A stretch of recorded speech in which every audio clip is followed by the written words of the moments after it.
when Mississippi State tips off against Louisiana Tech at 7 p.m. Thursday at Humphrey Coliseum. It will have been 11 days since the Bulldogs last took the court. MSU coach Ben Howland said having that long of a layoff wasn't necessarily supposed to be the plan, but he was told earlier in the summer junior point guard Nick Weatherspoon might only serve a 5-game suspension to start the year. Hoping to have Weatherspoon make his season debut against powerhouse Villanova in the second game of the Myrtle Beach Invitational, when the Bulldogs needed him most, Howland scheduled 4 non-conference games prior to the team's trip to South Carolina. Normally, he said, they'd play 3 games and move the 4th to a later date after the Myrtle Beach Invitational. Nevertheless, Howland found out in mid-August that Weatherspoon's suspension was going to be 10 games, not 5. The schedule had mostly already been finalized by then. We expected him to be eligible, it didn't work out, Howland said. We weren't going to try and change it when we found out it was going to be 10 games in mid-August. While it's unclear if the Bulldogs will show any signs of rust against Louisiana Tech, MSU's long layoff might have benefited some players that have been forced to play excessive minutes in the wake of Weatherspoon's absence. Playing 3 games in 4 days, at Myrtle Beach, is pretty tough on the body, MSU forward Keyshawn Feasel said. So I feel like this has helped us a lot with recovery. Scouting Louisiana Tech. In his latest bracketology, ESPN's Joe Lunardi has Louisiana Tech as a number 14 seed playing Oregon in the NCAA tournament, representing Conference USA. For what it's worth, Lunardi also has Mississippi State in as an 11 seed playing Creighton in a play-in game in Dayton.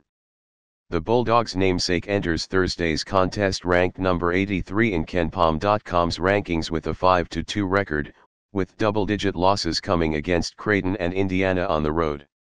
Louisiana Tech, which has put together 20 win campaigns in 3 of Coach Eric Konkel's 4 seasons, has 3 players averaging double figures through 7 games. They're good. They're tough, Howland said. It's going to be a tough challenge against a veteran group.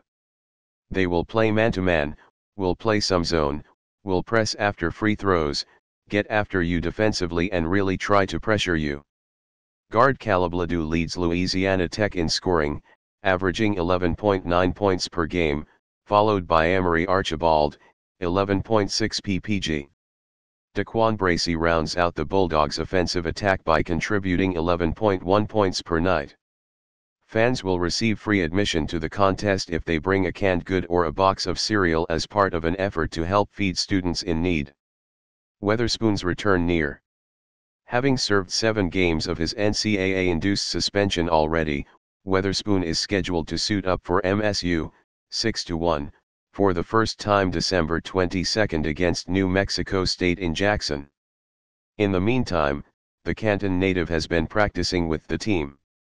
Nick's done well. He practices hard and helps us get better every day, Howland said.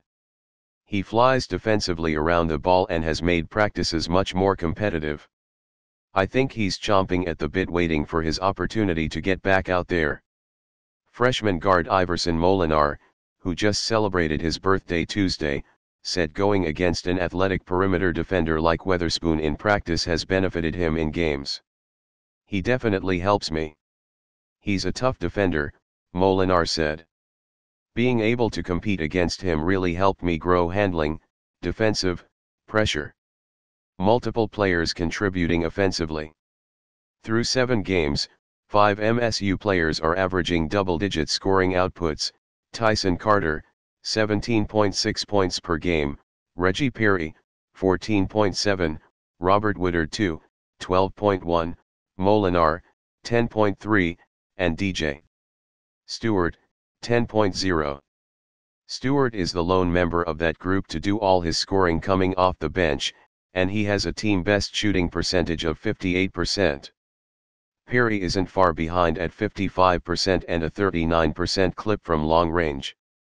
I think any time you have a good team, you have balance in your scoring, Howland said. The best teams I've ever coached have always had 4 or 5 guys in double figures. I love that. Any one of them can go off at any time.